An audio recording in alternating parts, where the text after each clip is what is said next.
Number the Stars, Chapter 6. Is the weather good for fishing? We must think of something to do, Papa said. They're suspicious now. To be honest, I thought that if they were to come here at all, and I hoped that they wouldn't, that they would just glance around, see that we had no place to hide anyone, and would go away. Oh, I'm sorry, I have dark hair, Ellen murmured. It made them suspicious. Mama reached over quickly and took Ellen's hand. Oh, you have beautiful hair, Ellen, just like your mama's, she said. Don't ever be sorry for that. Oh, weren't we lucky that Papa thought so quickly and found those pictures? And weren't we lucky that Lice had dark hair when she was a baby? It turned blonde later on, when she was 2 or so.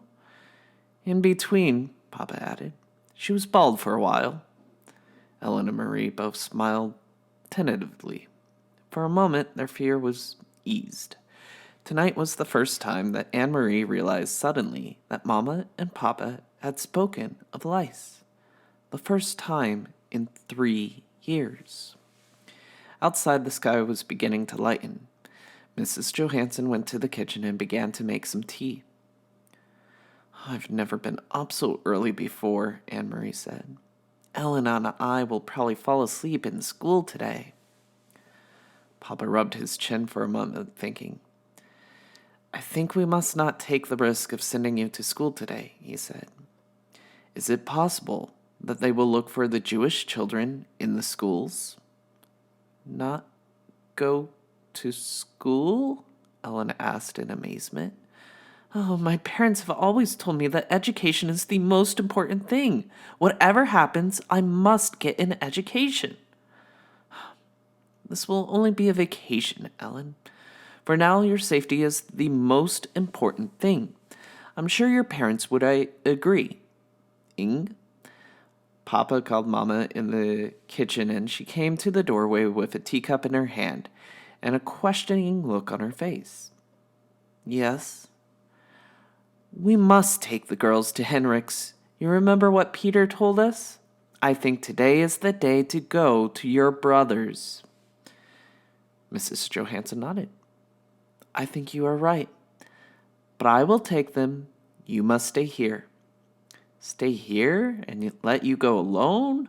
Of course not. I wouldn't send you on a dangerous trip alone. Mama put a hand on Papa's arm. If only I go with the girls, it will be safer. They are unlikely to suspect a woman and her children. But if they are watching us, if they see all of us leave, if they are aware that the apartment is empty, that you don't go to your office this morning, then they will know.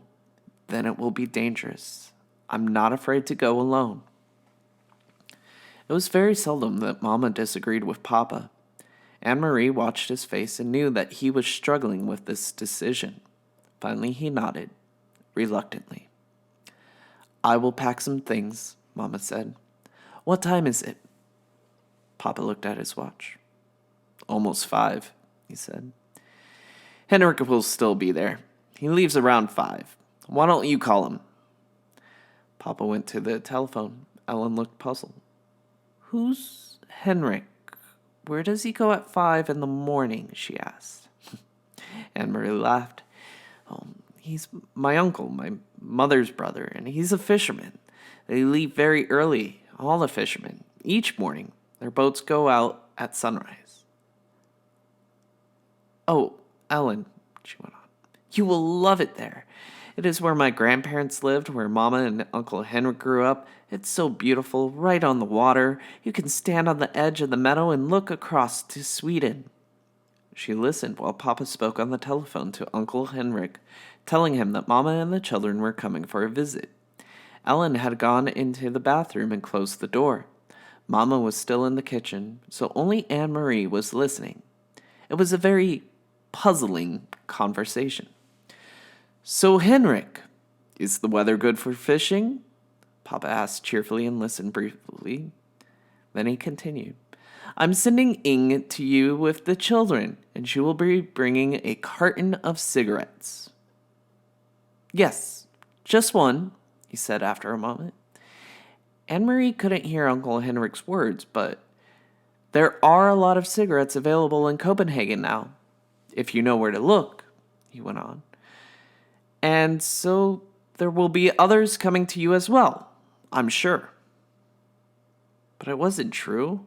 Anne-Marie was quite certain it wasn't true. Cigarettes were the thing that Papa missed, the way Mama missed her coffee. He complained often. He had complained only yesterday that there was no cigarettes in the stores. The men in his office, he said, making a face, smoked almost anything, something dried, weeds, rolled in paper, and the smell was terrible. Why was Papa speaking that way?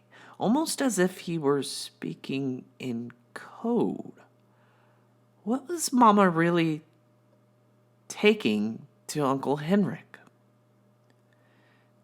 Then she knew. It was Ellen. The train ride north along the Danish coast was very beautiful. Again and again they could see the sea from the windows. Anne-Marie had made this trip often to visit her grandparents when they were alive, and later, after they were gone, to see the cheerful, sun-tanned, unmarried uncle whom she loved. But the trip was new to Ellen, who sat with her face pressed to the window, watching the lovely homes along the seaside, the small farms and the villages. "Look," Anne-Marie exclaimed, and pointed to the opposite side. "It's Klampenborg, and the deer park. Oh, I wish we could stop here, just for a little while." Mama shook her head. "Not today," she said. The train didn't stop at the small Klampenborg station, but none of the few passengers got off. "Have you ever been there, Ellen?" Mama asked, but Ellen said no. "Well, someday you will go. Someday you will walk through the park and you will see hundreds of deer, tame and free." Christy wriggled to her knees and peered through the window. "I don't see any deer," she complained. "They're there, I'm sure," Mama told her. "They're hiding in the trees." The train started again. The door at the end of the car opened and two German soldiers appeared. Anne-Marie tensed. Not here. Not on the train, too. They were everywhere. Together, the soldiers strolled through the car, glancing at passengers, stopping here and there to ask a question. One of them had something stuck in his teeth. He probed with his tongue and distorted his own face. Anne-Marie watched with a kind of frightened fascination as the pair approached. One of the soldiers looked down with a bored expression on his face. "Where you going?" he asked. "Gillelage," Mama replied calmly. "My brother lives there. We are going to go visit him." The soldier turned away and Anne-Marie relaxed. Then, without warning, he turned back. "Are you visiting your brother for the New Year?" he asked suddenly. Mama stared at him with a puzzled look. "New Year? But it's only October." "And guess what?" Christy exclaimed suddenly in a loud voice, looking at the soldier. Anne-Marie's heart sank and she looked at her mother. Mama's eyes were frightened. "Shh, Christy," Mama said. "Don't chatter on." But Christy paid no attention to Mama. As usual, she looked cheerfully at the soldier, and Anne-Marie knew what she was about to say. "This is our friend Ellen, and it's her New Year." But she didn't. Instead, Christy pointed at her feet. "I'm going to visit my Uncle Henrik," she chirped, "and I'm wearing my brand new shiny black shoes." The soldier chuckled and moved on. Anne-Marie gazed through the window again. The trees, the Baltic Sea, and the cloudy October sky passed in a blur as they continued north along the coast. "Smell the air," Mama said when they stepped off the train and made their way to the narrow street. "Isn't it lovely and fresh? It always brings back memories to me." The air was breezy and cool and carried the sharp, not unpleasant smell of salt and fish. High against the pale cloud, seagulls soared and cried out as if they were mourning. Mama looked at her watch. "I wonder if Henrik will be back yet. But it doesn't matter. The house is always unlocked. Come on, girls, we'll walk. It isn't far, just a little under 2 miles, and it's a nice day. We'll take the path through the woods instead of the road. It's a little longer, but it's oh so pretty. Didn't you love the castle when she went through Helsingor, Ellen? Christy asked. She had been talking about Kronborg Castle ever since they had seen it, sprawling massive and ancient beside the sea from the train. I wish we could have stopped to visit the castle. Kings live there. And queens. Anne-Marie sighed in exasperation with her little sister. They do not, she said. They did in the old days, but there aren't any kings there now. Denmark only has one king. Anyway, and he lives in Copenhagen. But Christy had pranced away, skipping along the sidewalk. Kings and queens, she sang happily. Kings and queens. Mama shrugged and smiled. Let her dream, Anne-Marie. I did the same when I was her age. She turned, leading the way along a tiny, twisting street, heading toward the outskirts of the village. Things have hardly changed here since I was a girl, she said. My Aunt Git, she lived there in that house, she pointed, and she's been dead for years. But the house is the same. She always had wonderful flowers in her garden.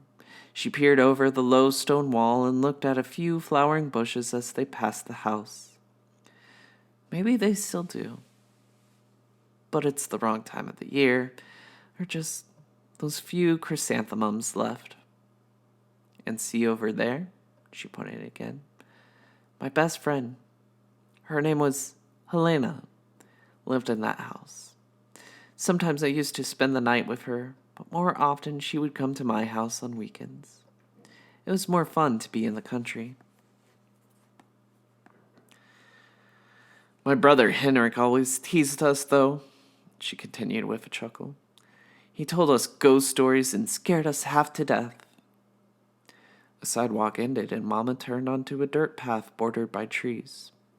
When I walked here each morning into town for school, she said, my dog followed me this far. At the end of the path, he turned and he'd go back home. I guess he was a country dog and didn't like the town. And do you know what? She went on, smiling. I had named him Trofast, which means faithful. And it was just the right name for him because what a faithful dog he was. Every afternoon he was always right here waiting for me to return. He knew the right time somehow. Sometimes as I come around this bend, even today, I feel as if I might come upon Trofast, waiting still with his tail wagging. But the path was empty today. No people, no faithful dogs. Mama shifted the bag she was carrying from one hand to the other, and they walked on through the woods until the path opened to a meadow dotted with cows. Here the path skirted the edge of the field along a fence, and beyond it they could see the gray sea, ruffled by wind. The breeze moved the high grass. At the end of the pasture they entered the woods again, and Anne-Marie knew that they soon would be there. Uncle Henrik's house was in a clearing beyond these woods. Do you mind if I run ahead? She asked suddenly. I want to be the first to see the house. Go on, Mama told her. Run ahead and tell the house that we've come home. Then she put her arm around Ellen's shoulder and added, say that we've brought a friend.